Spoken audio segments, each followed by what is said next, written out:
মক্কা শরীফের পার্শ্ববর্তী এলাকায় তখনকার সময় একজন অত্যন্ত সুপরিচিত, অত্যন্ত আলোচিত একজন পাহলোয়ান, যার নাম হলো রুকানা। তখনকার সময়ে কুস্তি খেলার বড় প্রচলন ছিল।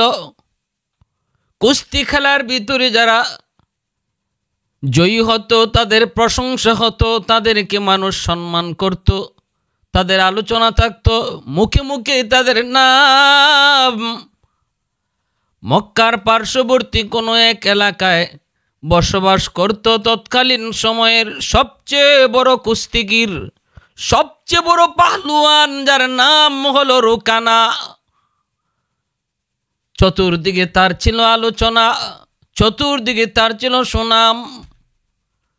হঠাৎ করে একজন মানুষ রুকানার গ্রামে এসে রুকানার সহ উপস্থিত মানুষদেরকে লক্ষ্য করে বলতেছে, শুনেছ কি তোমরা মক্কায় একজন নবীর আবির্ভাব হয়েছে, যার নাম হলো মুহাম্মদ, বাবার নাম হলো আব্দুল্লাহ, মার নাম হলো আমেনা, কুরাইশ বংশের একজন যুবক। তিনি আল্লাহর পয়গম্বর দাবি করেন, নিজের নবী দাবি করেন, অলৌকিক অনেক ক্ষমতার মালিক।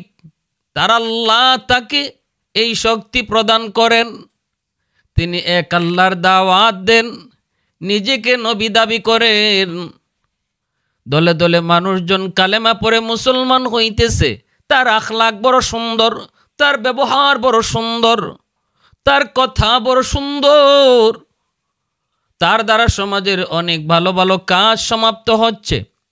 সমাজের খারাপি তিনি যুবকদেরকে নিয়ে সম্মিলিতভাবে খারাপি দূর করার জন্য যুব সমাজ গঠন করেছে।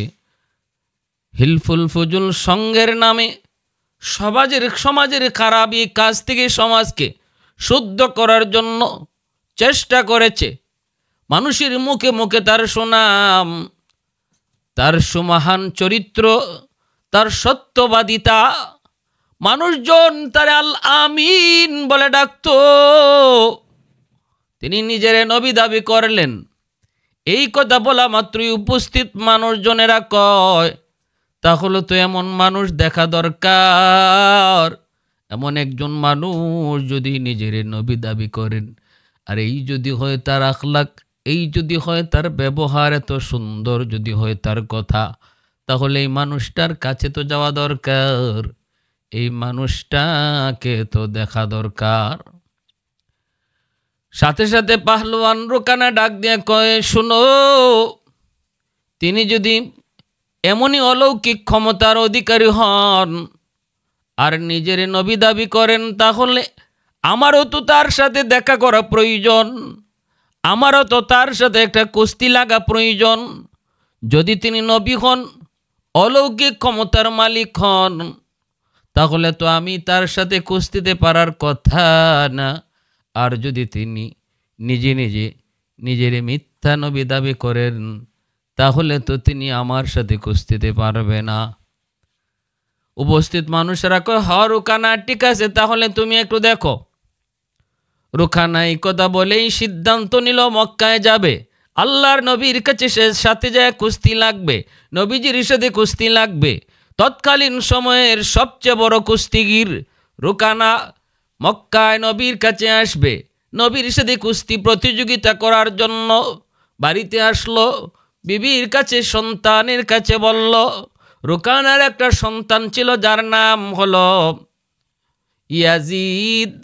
ইয়াজিদও ছিল বড় পাহলুয়ান, বাপ যেমন সন্তানও তেমন। ইয়াজিদও বড় পাহলুয়ান, আজও পর্যন্ত কোনো কুস্তিতে বাপ বেটা হারে নাই। যেখানে গিয়েছে সেখানেই তারা জয়ী হয়েছে, কেউ তাদেরকে পরাজিত করতে পারে নাই। বাবাও জয়ী, সন্তানও জয়ী, বাবারও রেকর্ড, সন্তানেরও রেকর্ড। সাথে সাথে ইয়াজিদ কয়, আব্বা, আপনি যদি মক্কায় যান মুহাম্মদের সাথে কুস্তি লাগার জন্য, প্রতিযোগিতা করার জন্য, অথবা তারে দেখার জন্য, ওনার কথা শোনার জন্য, আমারও মন চায় আমিও আপনার সাথে মক্কায় যাব। এই বলে সন্তান ইয়াজিদ সেও বাবার সাথে মক্কায় যাবার জন্য প্রস্তুতি নিল। বাপ বেটা দুজন মিলে মক্কায় প্রবেশ করা মাত্রই তারা অন্তরে একটা শান্তি অনুভব করলেন। কারণ আমার দয়ার নবী, মায়ার নবী, রহমতের নবী মক্কায় তিনি আগমন করলেন গো। এই অবস্থায় মক্কার বাতাস তো আগের মতো নয়, মক্কার পরিবেশ তো আগের মতো নয়। রহমতের নবী যেখানে তার জন্ম সেখানে রহমত লইয়াই আইসেন। নবী যেত যে জায়গায় রহমতও সে জায়গায়, নবী যেখানে শান্তিও সেখানে। আমার নবী মদিনায় চিরনিদ্রায় শুয়ে আছে, আজও মদিনায় গেলে পরে দিল ঠান্ডা হয়ে যায়। যার কারণে মক্কা মদিনার মধ্যে মদিনার বাতাস বড় ঠান্ডা মক্কার চেয়ে, মদিনার মানুষ মক্কার মানুষের চেয়েও ঠান্ডা মিজাজের। কারণ রহমতের নবী রহমত লইয়া মদিনায় শুয়ে আছে। والليل مه زلف محمد كترنم والشمس में रुखसारा अहमद कतरन्नुम والفجر में है सुबह रिसालत की बशारत والعصر में है दौर नबूवत की बशारत हर फूल में है रूए मदीना का तबस्सुम हर फूल में है रूए मदीना का तबस्सुम शाखोल की लचक बेक़दा का तकल्लुम यासीन से मौला ने कभी उनको पुकारा हामीम कभी और कभी तौसीन इशारा हामीम कभी और कभी तौसीन इशारा ये रमज़ो है कुछ आशिक़ माशूक़ के माबैन समझाए जिन्हें खल्क़ों में एक सरवर कौनैन समझाए जिन्हें खल्क़ों में एक सरवर कौनैन।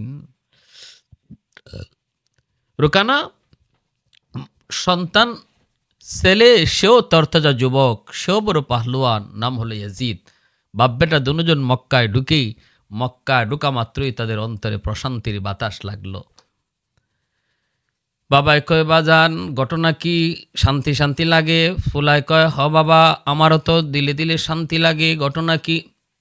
মানুষের চেহারার দিকে তাকায়, মানুষের চেহারার ভিতর নূর, মানুষের চেহারার মধ্যে বড় মায়া, মানুষের চেহারার মধ্যে বড় জাদু।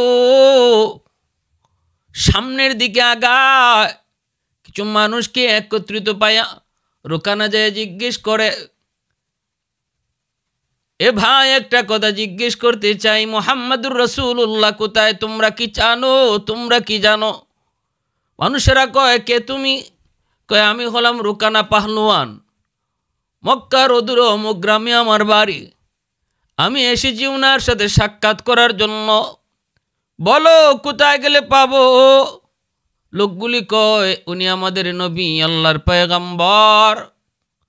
পেতে যদি চাও মসজিদের ভিতরে ঢুকো। রুকানা মসজিদের ভিতরে ঢুকলো। ঢুকেই দেখে মায়ার নবী, দয়ার নবী মাঝখানে বসা আছেন, সাহাবায়ে কেরাম নবীর ডানে বামে। নবীজির পুরা দেহ থেকে যেন নূর ফুটে চমকাইতেছে, আল্লাহ নবীর দেহ থেকে যেন আলো বের হচ্ছে। রুকানা নবীকে দেখেই তো নিজে ভিতরে ভিতরে দুর্বল হয়ে পড়ল। আমার নবী রহমতের নবীর সৌন্দর্য কেমন রে যুবক? নবীর সৌন্দর্য ছিল আকর্ষণীয়, আমার নবীর সৌন্দর্য ছিল লাবণ্যময়ী। ইউসুফ আলাইহিস সালাম ছিলেন শুভ্র সাদা, আর আমার আপনার নবী ছিলেন লাবণ্যময়ী। ইউসুফ আলাইহিস সালাম ছিলেন সুন্দর, সাদা সুন্দর, আর নবীজির পুরা দেহটা ছিল সুন্দর। আল্লাহ নবীর প্রতিটা অঙ্গ ছিল সুন্দর, প্রতিটা অঙ্গই ছিল আকর্ষণীয়। কেনই হবে না, কেন হবে না? সাহাবী হযরত হাসান রাদিয়াল্লাহু তাআলা আনহু কয়, খুলিকতা মুবাররাআম মিন কুল্লি আইবিন কাআন্নাকা খুলিকতা কামা তাশাউ। ওগো নবীজি, আপনার দিকে যখন আমি তাকাই তখন দেখি আল্লাহ আপনাকে নিখুঁত বানাইছে। আল্লাহ আপনার নিখুঁতভাবে বানাইছে। আপনার দেহের ভিতরে, আপনার বডির মধ্যে কোনো খুঁত নাই, কোনো ধরনের কোনো অভাব নাই। যেন আল্লাহ আপনারে বানাইবার আগে জিগায়া জিগায়া বানাইছে গো নবী। চোখ বানানোর আগে যেন আল্লাহ জিগাইছে, বন্ধু চোখ বানাবো, কেমনে বানাইলে তুমি খুশি বলো। চুল বানাইবার আগে যেন আপনার মালিক জিগাইছে, বন্ধু চুল বানাইবো, কেমনে বানাইলে তুমি খুশি বলো। নবী গো, আপনি যেভাবে বলছেন যেন আল্লাহ আপনাকে ওইভাবে বানাইয়া দিছে। পৃথিবীর শ্রেষ্ঠ চোখ আল্লাহ আপনারে দিয়েছে, পৃথিবীর শ্রেষ্ঠ ঠোঁট আল্লাহ আপনাকে দিয়েছে, পৃথিবীর সবচেয়ে শ্রেষ্ঠ সুন্দর দাঁতগুলি আল্লাহ আপনারে দিয়েছে। পিছন থেকে তাকাইলো আপনি পৃথিবীর শ্রেষ্ঠ সেরা সুন্দর, সামন থেকে দেখলো আপনি পৃথিবীর শ্রেষ্ঠ সেরা সুন্দর। ডান দিক থেকে তাকাইলো আপনি সেরা সুন্দর, বাম দিক থেকে তাকাইলো আপনি সেরা সুন্দর। নবীজির প্রশংসা করেছেন নবীর সাহাবী হযরত হাসান রাদিয়াল্লাহু তাআলা আনহু। এজন্যই আমার নবীর চেহারার দিকে যেই তাকাইতো, তাকানো মাত্রই তার দিল অটো দুর্বল হয়ে পড়তো, অটো নরম হয়ে পড়তো। দেখার আগে মনের ভিতরে যা মনোভাব থাকতো, দেখার সাথে সাথে সেই মনোভাব দূর হয়ে যেত। এটা আমার নবীর চেহারার একটা রূপ। নবীর চেহারার মধ্যে আল্লাহ পাক কেমন প্রভাব দিয়েছিলেন, এই প্রভাবে অনেক বেদিন বেঈমান আকর্ষিত হয়ে কালেমা পড়ে মুসলমান হয়েছে। রুখানা নবীরে দেখলো, নবীজির কাছে এসে বসলো, পরিচয় দিল, আমি রুখানা। কেন এসেছেন? আপনারে দেখতে। শুনেছি আপনি বুঝি এক আল্লাহর দাওয়াত দেন, নিজের নবী দাবি করেন। আমি হলাম আরবের সবচেয়ে বড় পাহলোয়ান। আজও পর্যন্ত কোনো কুস্তিতে আমি হারি নাই, কেউ আমার সাথে পারে নাই, সবাই পরাজিত হয়েছে, আমি জয়ী হয়েছি। শুনেছি আপনি অলৌকিক ক্ষমতার অধিকারী, অলৌকিক ক্ষমতার অধিকারী। এসেছি আপনার সাথে কুস্তি লাগার জন্য, কুস্তি প্রতিযোগিতা করার জন্য। দেখতে চাই আপনার কাছে কি এমন অদৃশ্য শক্তি আছে, কি এমন অলৌকিক ক্ষমতা আছে। আল্লাহর নবী বলেন, রুকানা, শক্তি মানুষের অর্জন করা কোনো বিষয় নয় রে। শক্তি হলো আমার আল্লাহর দেওয়া এক নিয়ামত।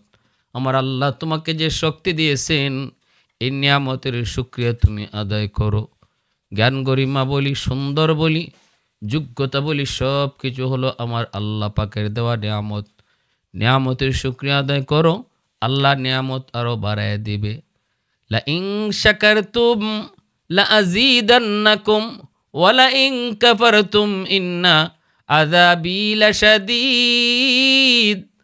নিয়ামতের শুকরিয়া আদায় করলে আল্লাহ নিয়ামত বাড়ায় দেয়। তোমাকে আল্লাহ সুন্দর করে বানাইছে, অহংকার করো না, শুকরিয়া আদায় করো, কারণ সৌন্দর্য নিজের হাতে না। তোমাকে আল্লাহ বিবেক দিয়েছে, বুদ্ধি দিয়েছে, এর নিয়ামতের শুকরিয়া আদায় করো। এখানেও তুমি অহংকার করো না। আল্লাহ প্রতিটা মানুষকে যত নিয়ামত অতিরিক্ত দিয়েছে, এই অতিরিক্ত নিয়ামতের হিসাব আল্লাহ আলাদাভাবে নিবে, আলাদাভাবে অতিরিক্ত নিয়ামতের হিসাব আল্লাহ নিবে। এজন্যই বিচার ফানসাইড যারা করো, সমাজের বিচার আচার যারা করো, আল্লাহ তোমাদেরকে অতিরিক্ত জ্ঞান দিয়েছে বিচার করা, সমাজের পঞ্চায়েত করা। এই অতিরিক্ত জ্ঞান যাদেরকে আল্লাহ দিয়েছে, কিয়ামতের মাঠে আল্লাহ জিগাইব, কেমনে তুমি এই নিয়ামতের শুকরিয়া আদায় করেছো। হের গোটর শুয়েছি, বন্ধ করো। আদম সুদুমের আদম সুদুম হল। রুকানা মক্কায় প্রবেশ করলো, মানুষদেরকে জিজ্ঞেস করলো, মুহাম্মাদুর রাসূলুল্লাহ কোথায়? মানুষেরা কয় তিনি আল্লাহর পয়গম্বর, আমাদের নবী। এক আল্লাহর দাওয়াত দেন, মসজিদের ভিতরে ঢুকেন। রুকানা মসজিদের ভিতরে যা ঢুকলো, ছেলে ইয়াজিদকে নিয়া আল্লাহর নবীর কাছে যাই বইসেই সে নিজের বাহাদুরি দেখাইতে লাগলো। আমি তো সেই রুকানা, যে রুকানাকে এমন কেউ নাই যে চিনে না। নারী নাই, পুরুষ নাই, ছোট নাই, বড় নাই, আমাকে চিনে। রুকানার নাম চতুর্দিকে। কিন্তু ইদানিং শুনতেছি আপনি নাকি নিজেরই নবী দাবি করেন, আপনার কাছে নাকি অলৌকিক পাওয়ার। তা তাহলে আমি এসেছি আপনার সাথে কুস্তি প্রতিযোগিতা করার জন্য। যদি আপনার অলৌকিক কোনো পাওয়ার থাকে তাহলে তো আমি আপনার কাছে পরাজিত হব, আর যদি আপনার কাছে অলৌকিক ক্ষমতার পাওয়ার না থাকে আমি রুকানার সাথে আপনি কুস্তিতে হারবেন। আল্লাহ নবী কয়, রুকানা ধৈর্য ধর, এই শক্তি মানুষের অর্জন করা বিষয় না, মানুষের অর্জন করা কোনো বিষয় না, সৌন্দর্য মানুষের কামাই করা কোনো বিষয় না, যোগ্যতা আল্লাহর দেওয়া নেয়ামত, সৌন্দর্য আল্লাহর দেওয়া নেয়ামত, বুদ্ধি বিবেক আল্লাহর দেওয়া নেয়ামত। আল্লাহ যত মানুষকে অতিরিক্ত যত নিয়ামত দেয় সবগুলি নিয়ামতের হিসাব আল্লাহ আলাদা নিবে, আলাদা। এজন্য এই সমাজের মধ্যে যারা বিচার পঞ্চায়েত করেন অনুরোধ থাকবে ন্যায় বিচার করবেন, ন্যায় হক কথা কইবেন, কারণ সবাইকে আল্লাহ পাক হাউজে কথা কওয়ার যোগ্যতা দেয় না। আল্লাহ পাক যাদেরকে দিছে সমাজের সমাধান করার যোগ্যতা যাদের আছে, এই যোগ্যতার হিসাব আল্লাহ আলাদা নিব, আলাদা। সতর্ক রে যুবক, সতর্ক, আল্লাহকে ভয় করো। আল্লাহ নবী কয়, রোকান আল্লাহকে ভয় করো, আল্লাহকে ডরাও, নিয়ামতের শুকুর গুজার হও, এক আল্লাহর উপর ঈমান আনো, আর আমাকে নবী হিসাবে মেনে নাও। নবী যখন কালেমার দাওয়াত দেন রোকানা আরও খেপে গেল, আরও গুসা হয়ে গেল। আমি এসেছি আপনার সাথে কুস্তি প্রতিযোগিতা করার জন্য, আর আপনি আমার কালেমার দাওয়াত দেন, অসম্ভব, এটা কেমনে হয়? নবী বলতেছেন, রোকানা আমি তো কুস্তি খেলি না, কুস্তি খেলা করি নাই, করিও না। রোকানা কয়, কেন করবেন না? আমি তো এসেছি, আপনার কাছে অলৌকিক পাওয়ার কি এমন আছে আমি দেখতে চাই। আল্লাহ নবী কই, রোকানা এতই যদি পিরাপুরি করো তাহলে আমি রাজি আছি, তবে শর্ত আছে। রোকানা কয়, কি শর্ত? নবী কয়, যদি তুমি আমার সাথে কুস্তিতে হেরে যাও তাহলে কালেমা পড়ে মুসলমান হইবানি বলো। রোকানা কয়, অসম্ভব, আমি হারতেই পারি না, আমাকে হারাইবার মতো আরবে এমন কোনো যুবক নাই, এমন কোনো পাহলোয়ান নাই, হারতেই পারি না। তবে হে যান, আমি কথা দিলাম যদি আমি হেরে যাই তাহলে কালেমা পড়ে মুসলমান হব। আল্লাহ নবী বললেন, উপস্থিত জনতা সাক্ষী, রোকানা তুমি নিজেও সাক্ষী, রোকানা তোমার সন্তানও সাক্ষী, যদি তুমি পরাজিত হও কালেমা পড়বা। এই বলে আল্লাহর নবী বলেন, আসো। নবীজি বের হয়ে আসলেন, চতুর্দিকে মানুষজন দাঁড়ায় রয়েছে, দেখতেছে আরবের সবচেয়ে বড় পাহলুয়ান, আজও পর্যন্ত যারে কেউ হারাইতে পারে নাই, আজ নবীর সাথে কুস্তি লড়বে, মুহাম্মদুর রাসূলুল্লাহর সাথে কুস্তি প্রতিযোগিতা করবে। সাহাবায়ে কেরাম যারা নতুন মুসলমান হয়েছেন অনেকেরই তো ভয় লেগে গেল, রোকানার সামনে তো কেউ দাঁড়াইতে পারে না। সেখানে আল্লাহর নবী, রোকানা তো নবীকে তুচ্ছ তাচ্ছিল্য করে, কত পাহলুয়ান আমার কাছে পানি খাইলো, আর আপনি একজন মৌলবী, আপনি একজন মুন্সি, আপনি আমার সাথে কি খেলবেন? নবী বলতেছেন, রোকানা তুমি আগে ধরবা না আমি আগে ধরব? রসুল কয়, আমি আগে ধরি না, আমি পরে ধরব, তুমি আগে আমাকে ধরো। রোকানাকে আল্লাহর নবী তার হাতটা দিয়ে দিছেন, আর বলতেছেন আমার হাতটার একটু বাঁকা করো। আল্লাহ নবী তার হাতটা এইভাবে সোজা করে বলতেছেন, হাতটা একটু বাঁকা করো। রোকানা তার গায়ের যত শক্তি আছে সকল শক্তি দিয়া চেষ্টা করলো, কিন্তু নবীর হাত একটু বাঁকা করতে পারল না, একটু বাঁকা করতে পারল না। এইবার নবী বলতেছেন, রোকানা এবার আমি শুরু করি, তুমি একটু সহ্য কইরো। এই বইলাই রহমতের নবী, আমার আপনার নবী, দু জাহানের বাদশাহ যিনি, তিনি যাইয়াই রোকানাকে আস্তে করে ধরলেন, শুধু ধরলেন না, হাতের উপরে উঠাইয়া তিনি মাটিতে আছার দিয়ে ফালাইলেন। উপস্থিত জনতা সবাই দেখলো আরবের সবচেয়ে বড় পাহলুয়ান আল্লাহর নবী এক হাতে উঠাইয়া মাটিতে ধপাস করে আছার দিয়ে ফালাই দিলেন। রোকানা তো অবাক, রোকানার পোলা দাঁড়ায় আছে ইয়াজিদ, সেও তো অবাক। রোকানা মাটিতে পইরা আবার উঠছে, উইটা অবাক হয়ে তাকায় রইছে, অবাক হয়ে তাকায় রইছে। নবী বলতেছে, রোকানা এই যে তুমি পরাজিত হয়েছ, এখনো সময় আছে, কালেমা পড়ে মুসলমান হও, ওয়াদা রক্ষা করো। রোকানা কয়, নবী আর একবার সুযোগ দেন, বুঝতে পারি নাই কেমনে কি হইছে, বুঝবার আগে কাম হয়ে গেছে, একটু সুযোগ আর একবার দেন, দ্বিতীয়বার আমাকে একটা সুযোগ দেন। রসুল কই, ঠিক আছে তোমাকে দিলাম, এই যে হাত বাড়াইছি হাত বাঁকা করো। রোকানা এখনো হাত বাঁকা করতে পারি নাই। আল্লাহ নবী কই, তাহলে এবার তুমি দেখো। নবীজি বাম হাতটা দইরা হাত দিয়া তার উপরে উঠাইয়া আবারও মাটিতে আছাড় দিয়ে ফালাইয়া দিলেন। দ্বিতীয়বারও রুকানা মাটিতে দপাট দিয়ে পড়ল। এইবার রুকানা মাটি থেকে উঠল কোনো রকম, হাড় গুলি যেন ভেঙে যাচ্ছে। আল্লাহ নবী বলতেছে, রুকানা কালেমা পরে মুসলমান হো। রুকানা কয়ে, এখনো কিছু টের পাই নাই, আরেকবার লাস্ট চান্স, আরেকটা বার সুযোগ দেন, আরেকটা বার। নবী কয়ে, ঠিক আছে দিলাম।